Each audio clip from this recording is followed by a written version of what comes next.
sebenarnya daging anjing itu halal atau haram Ustaz? Tolong dijelaskan yang sejelas-jelasnya. Karena di kampung saya ada seorang kiai yang sudah hafal Al-Quran berkomentar di hadapan jamaah yasinannya bahwa kupingku gatel yang ngrungokke radio iki. Mosok jarene daging anjing kok halal, wong ilare wae najis kok dagingnya halal. Nah, komentar itu sampai pada telinga saya dan spontan saya bicara, muga-muga kupingnya gatel sak teruse ora mari. Doa saya yang demikian itu apa berdosa, Ustaz? Nah, yang kuping gatel iki kuping ora sehat. Lho krungu radio gatel, ning nek ora krungu ya gatel. Nek ora krungu goleki, nek krungu gatel, ya ta? Nah. Ya biarkan saja sak karepe. Coba kamu perhatikan dengan radio sejak awal sampai sekarang. Pernah radio MTA menerangkan bahwa daging anjing itu halal? Pernah? Nah. Ora kok belum. Kalau belum nah mungkin besok tidak akan. Radio MTA tidak akan menerangkan daging anjing itu halal. Dah kamu dengarkan, tidak akan pernah dengar. Ya. Nah, itu nek. Terus sekarang itu yang dijadikan fitnah yaitu kemana-mana MTA itu ngalalkan anjing. MTA malah eneng sing dodol anjing wi wanita-wanita kudungan. Nah itu sudah ngawure banget. Ya dah. Nah itu sudah tidak takut dosa. Sebetulnya apa? Hanya karena dengki. Khawatir. Saiki sing ngaji MTA kok tambah akeh. Ora disuguh barang kok tekone kebak. Lah tak cepake roti barang kok ora teko. Lha wong ngaji ora golek roti kok. Ngaji pun digolek roti. Wah, ngaji MTA nyuguh roti berang juta tiap minggu gini-gini. Nah. Ya kenapa? Mestinya kenapa saya buka pengajian kok tidak sesubur pengajian di MTA? Mestinya menunya digolek apa sebabnya? Malah ono kiai sing sakit hati dia terang-terangan. Piye? Sekarang kiainya sudah meninggal, Allah maghfir lahu warhamhu. Mungkin keluarganya masih. Nah, bareng MTA gawe blombang ning kono.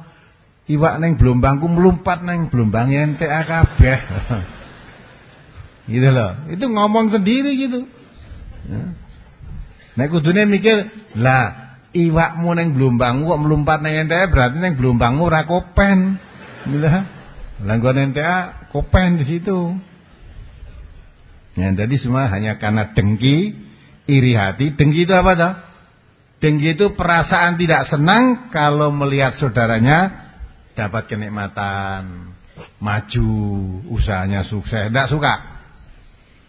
Tapi perasaan gembira, senang kalau usaha saudaranya bangkrut, jatuh. Coba dibaca surat Ali Imran 120 itu. Surat Ali Imran ayat 120. In tamsaskum hasanatun tasuhum wa in tusibakum sayyi'atun yafrahu biha wa in tasbiru wa tattaqu la yadurrukum kaiduhum syai'a innallaha bima ya'maluna muhit. Jika kamu memperoleh kebaikan, niscaya mereka bersedih hati. Nah, jadi kalau kamu dapat kebaikan, ya sedih sekali. Ya, radio sing ngrungokke ya saya tekan ngendi-ngendi, malah tekan Rusia barang. Ya kan nanti yang kirim salam nanti ya kalau sudah selesai. Ini sekarang saya ngomong ini di Rusia, di Australia, ya, di Korea, di Jepang. Nah, India apa Indonesia irian jadi biasa wong itu Indonesia. Wih, luar negeri aja dengar kok. Ya? Dengar. Lah iki mau kok iso tekan ngendi-ngendi? Wah, aku nek krungu kupingku gatel. Lah kenapa? Mbok kowe gawe radio sing iso tekan ngendi-ngendi mbokan. Nah, kok gatelen dhewe. Ya, itulah karena dengki aja. Harusnya kalau orang Islam merasa bersyukur, bahagia. Alhamdulillah. Saya berusaha dakwah walaupun melalui radio, walaupun tiap hari saya berikan kuliah 7 menit. Tapi setiap saya naik mimbar do mulih. Kamu lihat sekarang kalau minggu apa? habis subuh itu ada kultum, habis iki anggere wis dikit-dikit munggahi pendengare do mulai. Ya. Waktu tarawih juga mulai sakanya kultumnya sekarang ditokoke bar ngisa ben ora mulai. Nah, nek bar tarawih terus do mulai gitu. Kenapa tuh? Wis dicepaki kon tengok-tengok ngono wis nang nggon wae lah kok mulai. Lah bareng entek kok aduh-aduh do teko. Ya. Padahal ning kene wis nglumpuke do mulih lho. Lho kok wis ngado malah do mara. Nah, mestinya mikir alhamdulillah. Tidak mau mendengarkan dakwah lewat ini. Di sana satu pengajian yang dikaji Quran dan Sunnah. Saya tidak bisa seperti itu, tapi saudara saya bisa seperti itu dengan pertolongan Allah. Kita support, harusnya kita dukung. Malah ikut mengumumkan gitu harusnya. Kalau kamu ingin ngaji, datang di depan Mangkunegaran sana. Gedungnya bagus, ya toh? Tempatnya ya sesak, gitu toh? Nah, itu sajiannya semua diterangkan dengan brosur, disertai dalil Quran dan Sunnahnya, ditambah lagi forum tanya jawab. Nah, harusnya gitu diumumkan, orang kok malah geting. Nah, terus sing mbok kareke piye kalau dengan cara begini geting? Ya. Katanya sekarang desamu akan dikristenkan, ada kristenisasi. Neng pendeta masuk di kampungmu kamu enggak suka. Di mesti harus ngristen kayak gitu. Ada pastor enggak suka. Nah. Ya, dikristenkan rakyatmu atau penduduk kampungmu kamu enggak suka. Dingertek desa enggak suka. Lah karmu kan piye? Desa Islam tenan, diterangkan Islam tenan, Quran dan Sunnah enggak suka. Dikristenkan ya enggak suka. Lah terus dikon piye? Wis ngene wae gitu. Nah, itu maka semuanya itu hanya karena kedengkian. Sekali lagi ya saya katakan MTA tidak pernah sejak radio, bukan radio ya, sejak MTA berdiri itu sampai insya Allah sampai besok lah kapan, tidak pernah akan mengatakan, tidak pernah akan menghalalkan anjing. Tidak pernah. Mulai enek cari kiai apa ustaz kok mengatakan bahwa MTA itu menghalalkan anjing, itu fitnah. Satu fitnah, dua karena kedengkian. Yang ketiga karena mungkin ya hawa nafsunya tadi, merasa kehilangan pengaruh tadi. Ya. Coba kalau dia mengatakan MTA lah krungu dhewe kupingku krungu dhewe. MTA ngalalkan anjing, coba krungune kapan, tanggal piro? Ya. Kalau kamu ingat, sebab semua yang dibicarakan lewat akad pagi ini direkam. Ada rekamannya. Coba karek ngarani tahun piro. Ya, nanti golekno, rungokno nek eneng ya, MTA menghalalkan anjing. Ya dah? Boleh kamu nanti menuntut sini. Buktikan gitu loh. Tak sangoni mulai engko. Enggak pernah MTA menghalalkan anjing. Itu disebarluaskan tuh fitnah, tujuannya supaya orang-orang tidak suka kepada MTA karena menghalalkan anjing, tapi dia tidak ngerti. Justru tak sebar-sebar ke MTA ngalalkan anjing kuwi malah jane orang gagas MTA ya apa, malah kepengin tahu apa ya tenan to.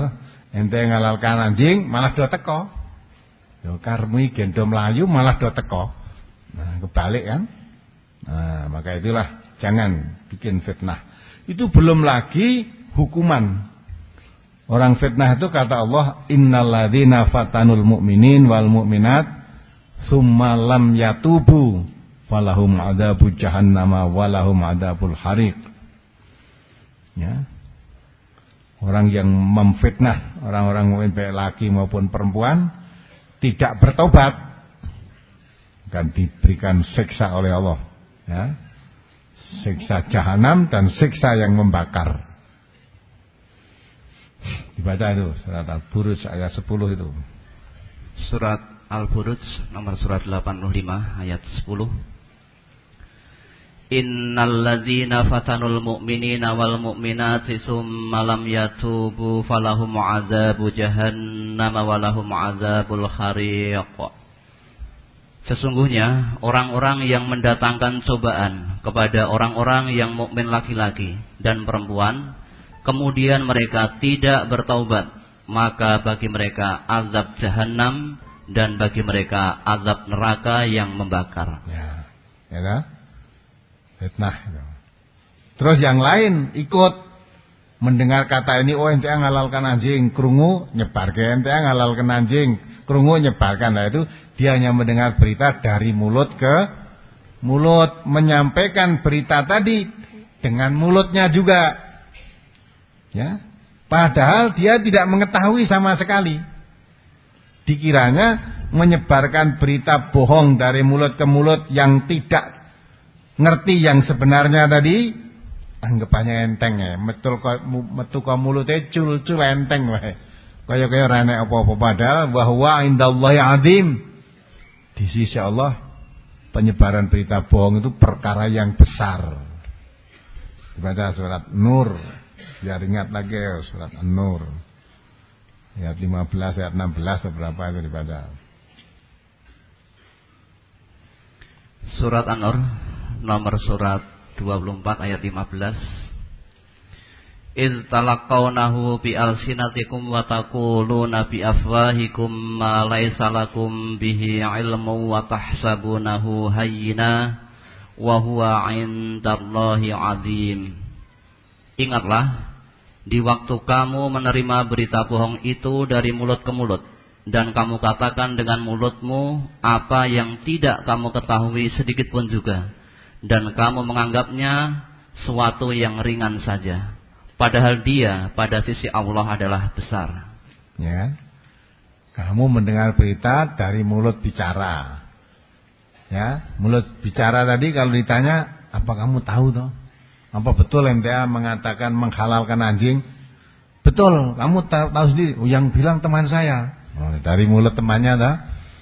Mulut temannya tadi kalau ditanya lagi ya saya dengar dari teman saya.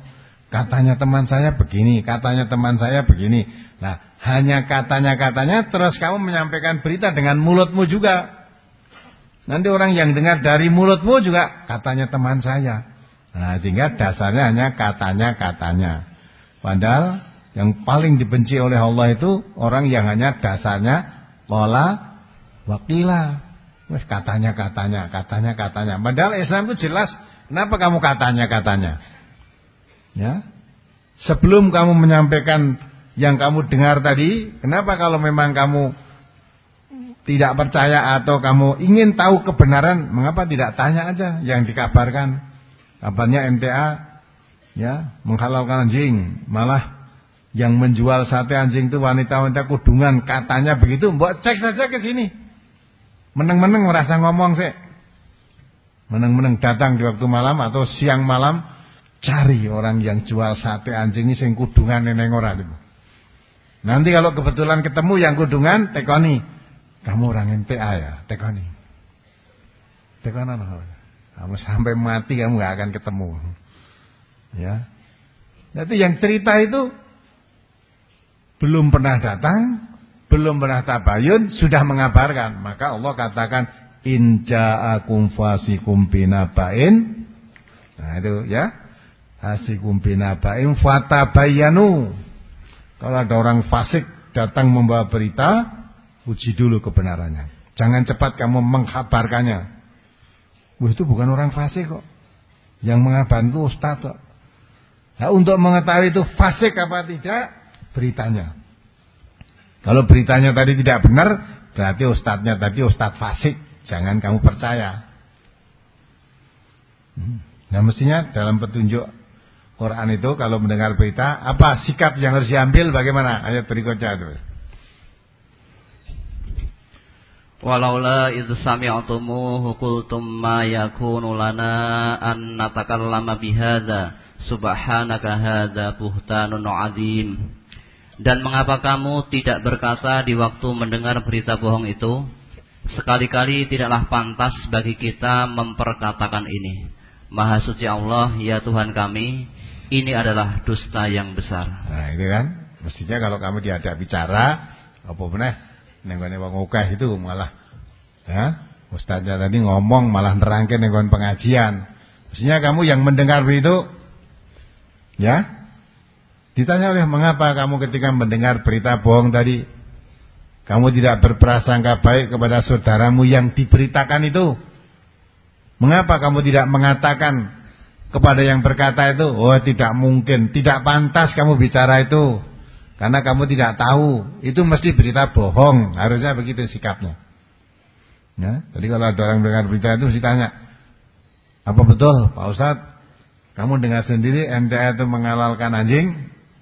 Nah, ya ditanya begitu. Atau kamu langsung mengatakan, tidak pantas itu. Kalau memang itu betul, kenapa kamu tidak tabayun saja? Kenapa tidak kamu luruskan? Ini mesti berita bohong ini. Mesti berita bohong. Jangan tiap ustadz ini omongannya mesti digugu, mesti bohong ini itu. Nah, kecuali kalau pembicaraan itu berdasar Quran dan Sunnah, hadis-hadis yang sahih, jangan ditolak. Ya, hadisnya jangan ditolak ayatnya. Yang MTA itu di sini mempelajari, menyampaikan Al-Quran dan Sunnah Nabi. Ya, ya. Tidak mungkin akan menghalalkan sesuatu, mengharamkan sesuatu yang tidak disebut di dalam Al-Quran. Baru saja tadi diterangkan ayat itu. Nah, maka suruh nyerangkan sejelas-jelasnya. Piye? Ya saya terangkan sejelas-jelasnya ini tadi. MTA tidak pernah menghalalkan anjing dan tidak akan menghalalkan anjing. Nah, ini penjelasan saya didengarkan ya. Karena yang berhak menghalal haramkan itu siapa? Nah, coba dibaca 116 An-Nahl. Tadi belum disebut di situ, sekarang disebut juga. Surat An-Nahl nomor 16 ayat 116. Wala taqulu lima tasifu alsinatukumul kadhiba hadza halalun wa hadza haramun litaftaru 'alallahil kadhib. Innal ladzina yaftaruna 'alallahil kadhiba la yuflihun. Dan janganlah kamu mengatakan terhadap apa yang disebut-sebut oleh lidahmu secara dusta, ini halal dan ini haram, untuk mengada-adakan kebohongan terhadap Allah. Sesungguhnya orang-orang yang mengada-adakan kebohongan terhadap Allah tiadalah beruntung. Ya, bohong terhadap Allah itu mau cari apa? Ya. Maka kalau saudara menyebar fitnah itu mengadakan bohong terhadap Allah, tidak akan beruntung kamu. MTA tidak menerangkan begitu, kamu sebarkan dengan bohong, dengan kebohongan, kamu tidak akan beruntung. Dan ini menyangkut halal. Halal haram itu mutlak milik Allah. Jangan kamu mengatakan ini halal, ini haram menurut ucapanmu sendiri tanpa dasar kebenaran dari Al-Quran. Jadi berarti kamu mengadakan kebohongan, tidak akan beruntung kamu. Ya, wong MTA menghalalkan anjing, wong liyure we, ya, kena liyure kon ngumbah ping 7 kok malah halal. Malah ada lagi yang menyebar fitnah itu, MTA itu anjing kalau dipotong kepalanya, dibuang, ya, dagingnya halal. Yang haram itu daging kepalanya aja, karena di situ ada liurnya. Nah, iya tunggale, nek ngono iki ya bohong. Ya. Namanya anjing itu kalau haram, ya dah. Ora kok ndase tok. Kalau memang itu haram, ya kabeh, seperti babi. Allah mengatakan apa itu? Babi itu daging babi walahmul khinjir, daging babi itu haram. Aja terus kowe makan ya, lulangi. Kreceke, nek kreceke kan halal gitu tuh daging kok. Terus tulange halal, sing haram kan wong daginge. Dadi lulange, tulange, sungsume kuwi ora disebut. Nah, sing halal sing harame mung daginge. Disebut nah. Kalau Allah sudah mengatakan babi itu haram, ya seluruhnya haram. Ora kok terus dirinci satu-satu itu enggak.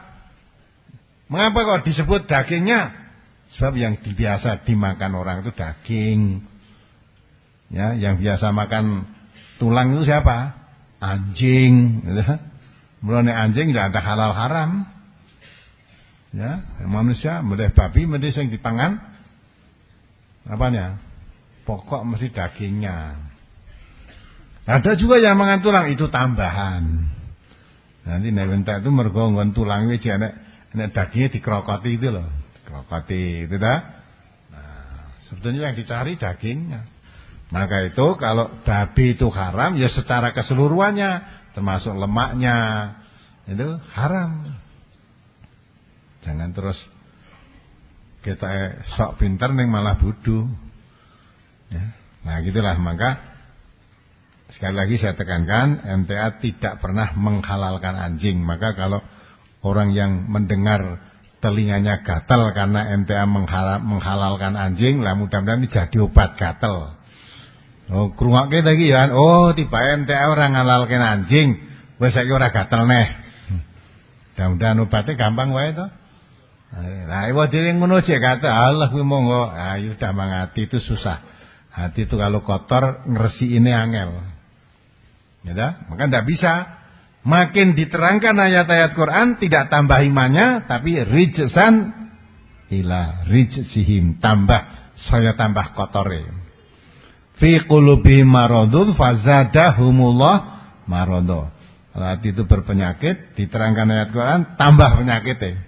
Tapi kalau orang yang beriman diterangkan ayat Quran, zadadhum imanan, tambah imannya. Jadi kalau Al-Quran diterangkan itu mesti mengenai manusia kok. Apa itu perbuatan baik atau perbuatan jelek. Kalau saudara melakukan perbuatan yang menyimpang dari tuntunan Al-Quran, kemudian diterangkan Al-Quran, lu kok bertentangan dengan yang ojo merasa disinggung. Wah, ini mesti menyinggung saya.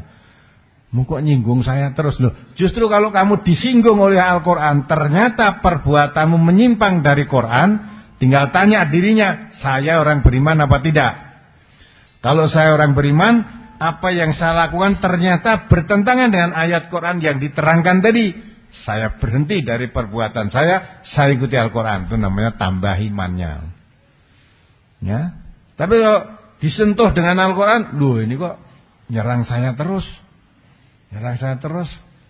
Ya, wis ngerti nek aku ngono kok diterang-terangke wae. Ya benar, saya enggak ngerti kamu begitu apa enggak, saya enggak tahu, ini Quran diterangke memang begitu. Kalau merasa terkena malah tambah sakit, tambah anyel, nah itu berarti hatimu berpenyakit. Kalau tidak segera diobati, mati dalam keadaan kafir nanti. Nah, maka Quran diterangkan itu bukan untuk orang lain, pertama untuk dirinya sendiri. Dirinya sendiri. Ya. Apakah perbuatan saya sudah cocok seperti yang diterangkan dalam Quran itu? Kalau belum cocok, kita sesuaikan.